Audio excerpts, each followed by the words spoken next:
Kepala Bidang Olahraga pada Dinas Pemuda Olahraga dan Pariwisata Kota Sukabumi, Ganjar Ramdhani menyampaikan, dari 8 titik yang menjadi target pembangunan lapangan renyah, lanjut Ganjar pihaknya menemukan beberapa kendala di sejumlah kelurahan. Di antaranya yakni tidak tersedianya lahan milik pemerintah. Ganjar juga menyebutkan, di 2 kelurahan yang memiliki lahan pemerintah ini pun masih terdapat kendala, yaitu terkait dengan standar ukuran yang dibutuhkan untuk pembangunan lapangan renyah. Dirinya berharap permasalahan tersebut dapat segera terpecahkan dan pembangunan lapangan renyah di 8 kelurahan dapat segera terrealisasi di tahun 2022 ini.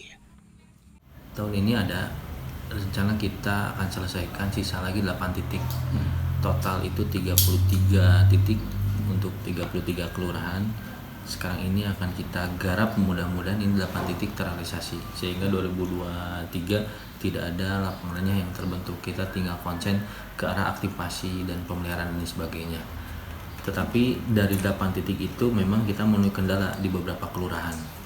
Tercatat baru ada 2 kelurahan yang mempunyai lahan milik pemerintah. Itu pun di bawah standar ukuran. Dalam artian kita membutuhkan ukuran 600 meter persegi. Sementara di 2 kelurahan itu hanya ada 500 meter persegi dan 200 meter persegi. Dan juga di 6 titik lainnya, di 6 kelurahan lainnya belum ada terkonfirmasi ada lahan yang milik pemerintah.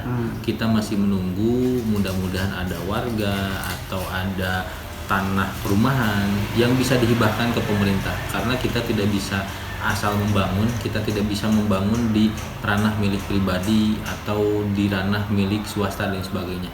Harus di lahan pemerintah sehingga aset itu menjadi aset pemerintah. Dari Kota Sukabumi, Rizky Miftah melaporkan untuk Dinamika.